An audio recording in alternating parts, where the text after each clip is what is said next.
इस वीडियो में हम देखेंगे कि जो सस्टेनेबिलिटी है वो हमारे स्ट्रेटजीज़ को कैसे इम्पैक्ट करती है, उसका क्या इम्पैक्ट आता है हमारे जो स्ट्रेटजीज़ प्लान हम बनाते हैं अपनी ऑर्गेनाइजेशन के लिए, तो उसका कैसे वो इन्फ्लुएंस करती है।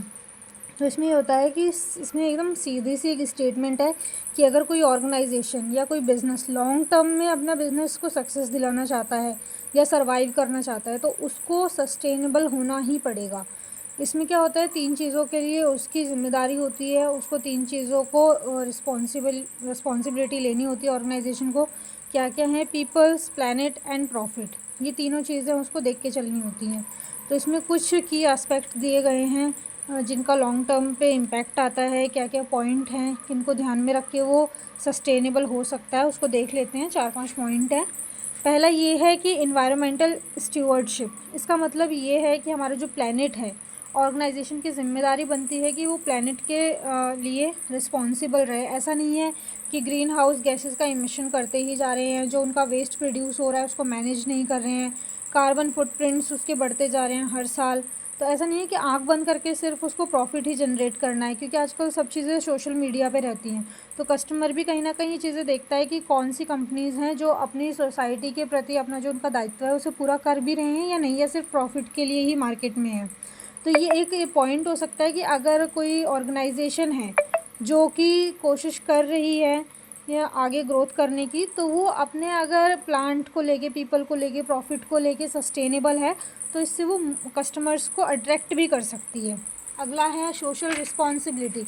सोशल रिस्पॉन्सिबिलिटी में क्या है कि आपके कुछ सोशल रिस्पॉन्सिबिलिटीज़ होते हैं। आपने कई बार देखा होगा कि कई ब्रिजेस होते हैं, कई फुट ओवर ब्रिज होते हैं जो कोई कंपनी जो है उनको फ़ंड करती है उनको बनाने के लिए, तो वो उनकी ऑर्गेनाइजेशनल की सोशल रिस्पॉन्सिबिलिटीज़ में ही काउंट होता है।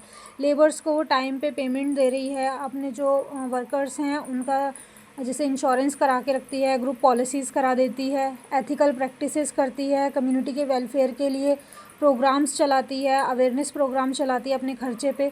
तो ये सब सोशल रिस्पॉन्सिबिलिटी में आता है। इससे क्या होता है, कंपनी की रेपुटेशन अच्छी होती है और उसके स्टेक होल्डर हो गए, कस्टमर हो गए, उसके जो सप्लायर्स होते हैं उनके बीच में ट्रस्ट भी उसका बढ़ता है, क्योंकि वो कहीं ना कहीं अपनी सोसाइटी में एक अच्छा इम्पैक्ट दे रही है, जिससे कि उसका ट्रस्ट जो है वो दूसरों का ट्रस्ट पे खरी उतरती है।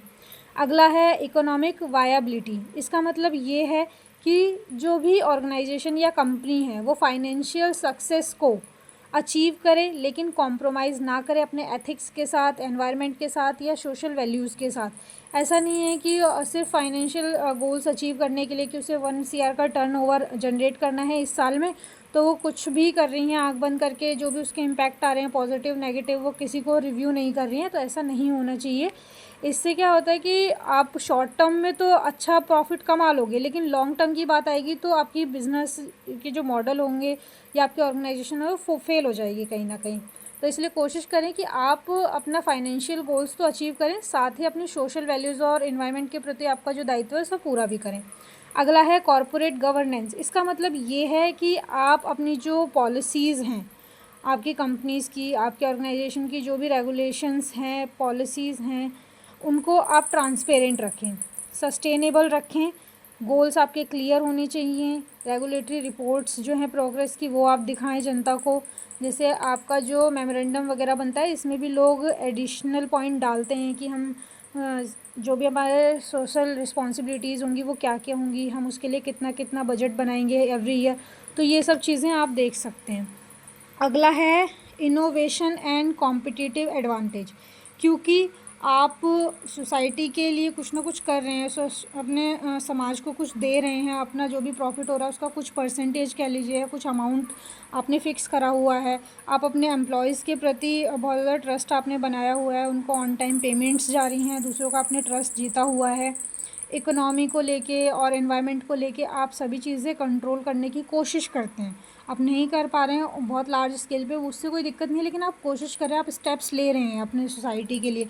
तो उससे क्या होता है कि आपको कॉम्पिटिटिव एडवांटेज मिलता है, क्योंकि कस्टमर ज़्यादातर उसी प्रोडक्ट के लिए या उसी कंपनीज़ के लिए लॉयल रहते हैं जो उनके लिए कुछ ना कुछ करती रहे। जैसे कि एक एग्जांपल है रतन टाटा जी का। वो कुछ ना कुछ सोसाइटी को देते हैं, वो अपनी इनकम का बहुत ही बड़ा पार्ट जो है वो डोनेट करते थे। तो उससे क्या होता है कि हम लोग भी उनके प्रोडक्ट को आंख बंद करके ख़रीदते थे कि क्योंकि वो सोसाइटी को कुछ दे रहे हैं तो उससे हमारा भी बेनिफिट है कि उनकी कंपनी चलनी चाहिए। और वो इनोवेशन भी करते थे कि जो भी ट्रेडिशनल तरीके चलते आ रहे हैं, अगर उनसे बहुत ज़्यादा गैस इमिशन हो रहा है या कार्बन फुटप्रिंट बढ़ रहे हैं, तो वो उन चीज़ों को कोशिश करते थे कि वो बंद हो जाएं और कुछ नया इनोवेशन हो जिससे कि चीज़ें कम हों। तो ये वाला जो पॉइंट है आप इसे देख सकते हैं, क्योंकि ये क्वेश्चन आने के चांसेस मुझे लगता है कि शायद हैं।